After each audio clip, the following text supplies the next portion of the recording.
Welcome to Advent of Tessellations 2023.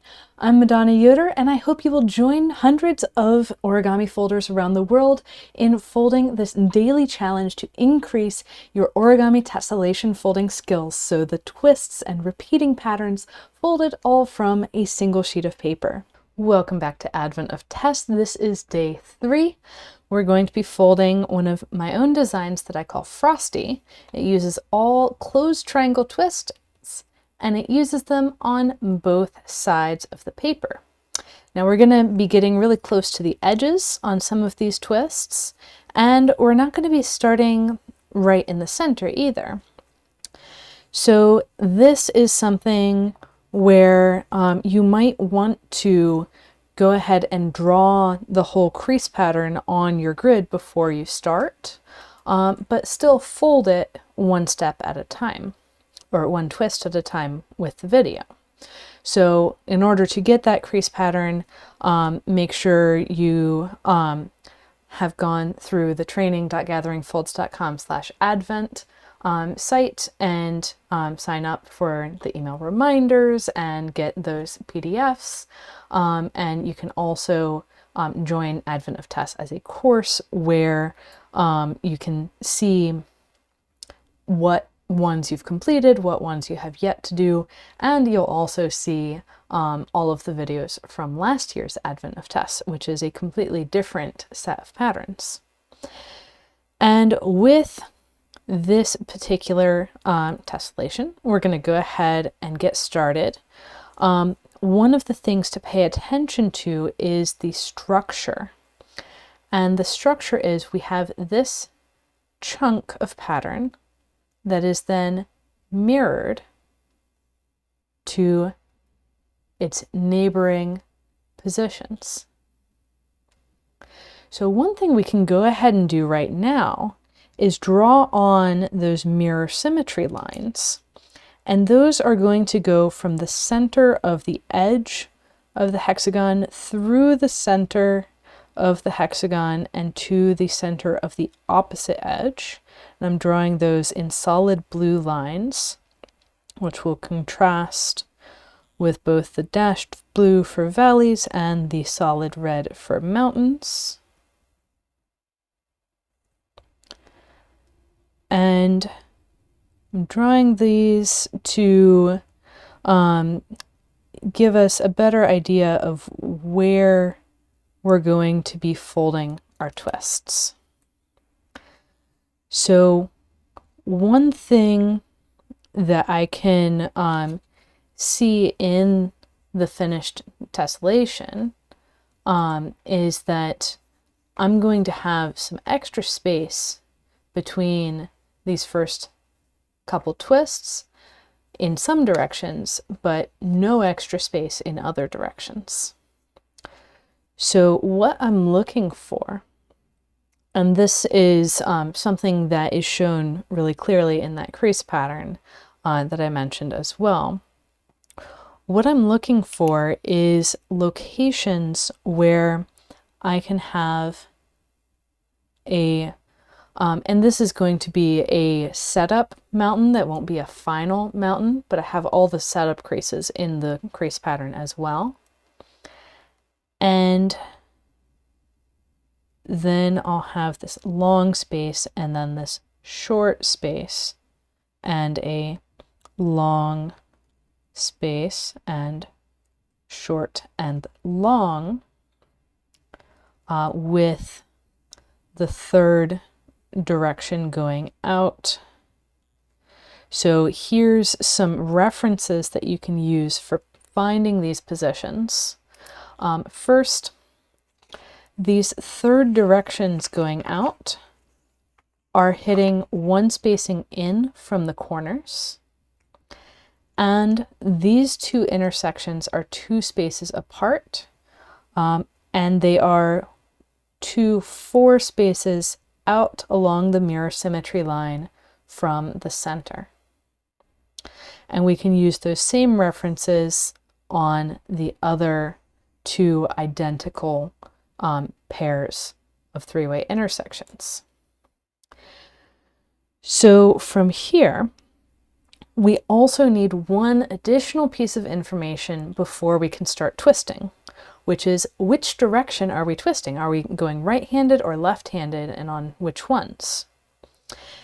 I can either look at the crease pattern or look back at my finished form, because you might be choosing to reverse engineer from the photos and say, okay, these long directions are folding in and the short directions are folding out.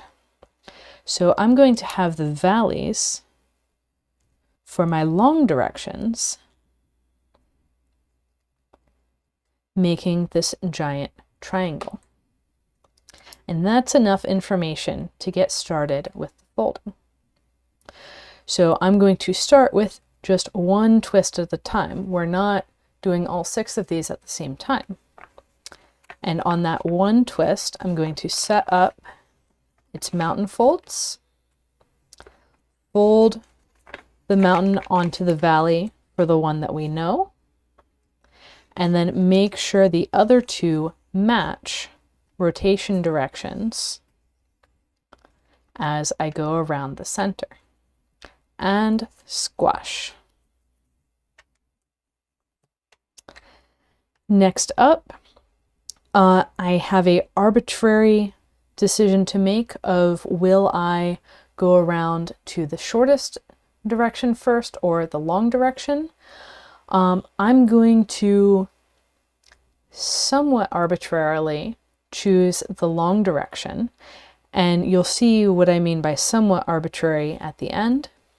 So coming out this long direction, if I haven't had it marked, it's going to be 1, 2, 3, 4 spaces from the corner of the existing twist. I could also say it's 1 spacing below the right hand corner. The mountain is going to be 1 spacing below that corner. And I can set up my second closed triangle twist and squash. From here, I'm going to continue going around with the next twist, and notice I've rotated my paper so that area is in my right hand zone of working. And that next one, the center is going to be 1 spacing away from the existing twist, and squash. So one of the big lessons that we're seeing here is that just because I've drawn on enough things to set up many twists does not mean that I need to collapse them all at once. And then coming out to the next twist around, we can use that same trick of the mountain is going to be 1 grid line below the right hand corner. And we're going to make sure that we're respecting how this pleat is laying down in how we twist this around. And we've got a bit of a pleat overlap here, but it's right at the edge of the paper, so it's not really fully overlapping. And then to finish things off, I am actually going to fold both of these, to set up both of these 3-way intersections. Make sure that's the long edge folding in towards the center. And then I can squash one and then the other. So we learned just now that even though we might be looking at a crease pattern for guidance, we don't need to fold those creases before we start squashing twists. And just because we've drawn a lot of things on the paper doesn't mean that we need to fold them all at once.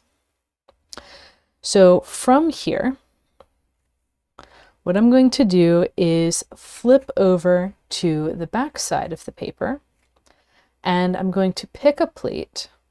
Now this is, so I've got these 2 that are closer together, and if I hold those 2 vertical, I'm picking the bottom pleat randomly, just so you have a reference of where I am and where you are.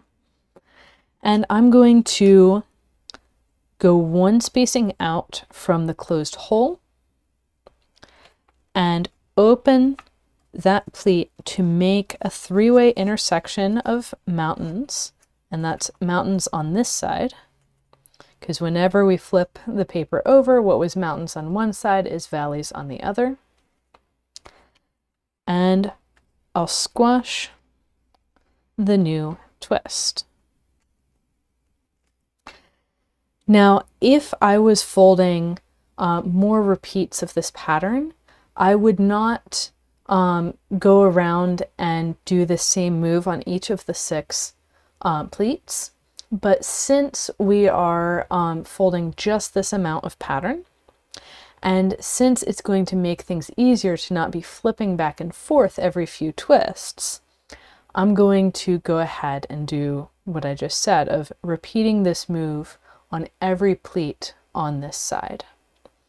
So coming to the next pleat, I'm going to again come one spacing out from the closed hole and split that pleat into a three-way intersection and squash the triangle twist. Now I'll rotate, coming to the next pleat, coming from those central 6. I'll again come one spacing out from the closed hole, split the pleat into a three-way intersection, make sure that my new pleats are rotating around in the same sense that the original pleat was, and squash. Go to the next pleat, do the same thing, and squash. And here I'm moving a little bit faster because you do have slower examples of the exact same move. And again, twice more. So if I was working on a bigger grid, I would be causing pleat overlaps left, right, and center on this paper. I would have a pleat overlap here and here and here and here and here and here, which is no good. We want to resolve the pleat overlaps as we go around, not accumulate more and more of them. But since I have such little amount of grid, I can get away with doing it this way. And flipping back to the front side, I'm going to choose these pointy corners first. And again, it's arbitrary which ones you start with because we have such little amount of grid, things are functioning independently. But I'm going to choose this pointy corner, and I'm going to open it up. I'm going to keep opening it up until I have this structure where I have a three-way intersection up top and a three-way intersection on the bottom. I like to call this an I-beam because it makes a letter I, capital letter I. And the center of the I-beam is going to come back in towards the middle of the paper. And my remaining pleat is going to rotate over, and I can squash that twist. Then down here on the other end, I can flip that remaining pleat over and squash. So here I have those two triangles together, just like these two are together, connected at the same end for the next repeat of the pattern. And there's a little bit more left to clean up here. I have, I'm going to go around. It's completely arbitrary which direction I go around at this point because there's these mirror symmetry lines, which tells me that either direction going around is exactly the same. So I'm going to arbitrarily go down around because I did this one first and then that one. So that's kind of starting me on this direction. And just like these two, I'm going to put the center of that closed triangle twist one spacing out from the closed hole. And this is sending a pleat off this way. I'm going to lift the pleat that it's running into and let that come up as a three-way intersection as well. And let it lay flat on top for right now. So let's see that move one more time. I had an existing pleat in place. I brought up a new twist. This is sending a pleat this way. And I can see it's crossing a mirror symmetry line, so whatever I'm doing here has to also be done on the left. And I'm going to let that mountain run all the way until it hits the mountain of the next pleat. And that mountain is going to need to point out towards the outer edge with the last grid spacing tucked up underneath. And I'm going to be squashing right at the corner, which means I need to be extra careful with making sure that the valley in this direction stays on the grid line. So I'm going to hold this little flap coming from underneath while I squash the top. And once that's feeling more stable, I can use both hands to squash from the top. And we get another crack at that on the other side. And you might find that your paper is bunching up in here. We can use the bone folder to smooth that out and let everything sit happy. And squash. And now I'll rotate. So this next, what would be a pleat overlap, is in view. I'm going to treat it just like I did the first one. When I came back to this side, open it up until I have those two spaces between three-way intersections of mountains. That center folds in towards the center of the paper, and I can flip one pleat at a time to squash my new triangle twists. And rotate and repeat. One spacing out from the closed hole, I'm going to get this new three-way intersection that will be a closed triangle twist. This mountain is going down across the mirror symmetry line, so I'm going to open up the pleat that it's running into to let the mountain run into the mountain of the other pleat instead of the valley. And this sets up a three-way intersection that will lay flat until we've squashed our original one. And squash. And notice how my paper went a little bit squirrely at that corner. I can make it go a little bit more in place. And squash over here. And rotate and repeat exactly once more. So I've got that I-beam structure on the friendly overlap that I can squash and squash. And if we had more grid, these two pleats would be overlapping as well. We're also going for an I-beam structure here, but this time it's a lot further away. So notice I've got this really long I, and this time the part between is headed out away from the center,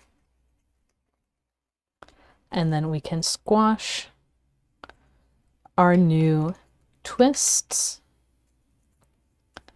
and that will complete day 3 of Advent of Tess. And so there's lots going on in this pattern. We've got those mirror symmetry lines where we can see the same things on opposite sides of the lines in 3 directions. And we have these clusters of 4 triangle twists. Now, the clusters of 4, that is something that will follow us for the next 2 lessons. And it's somewhat of a advanced move in origami tessellations, and it's something that can be applied super broadly. So when I have these clusters of 4 twists, I always treat the center as a position of rotational symmetry, specifically threefold rotational symmetry.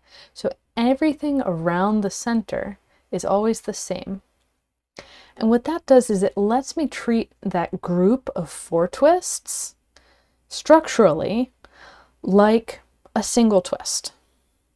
So then I can repeat that same twist mirrored. I can repeat it alternating on the opposite side. I can repeat it with other twists that have the same connections. Or I should say other clusters of twists that have the same connections. And this is one of the things that I touch on in my Advanced Twist Techniques mini course. So there's a lot of variability. And I do want to say that this part of Advent of Tess, where I start using twists on both sides of the paper, is usually where I start losing some of the newer tessellation folders. And that's why I particularly emphasized on this one that you might want to draw the crease pattern on the grid before you even start.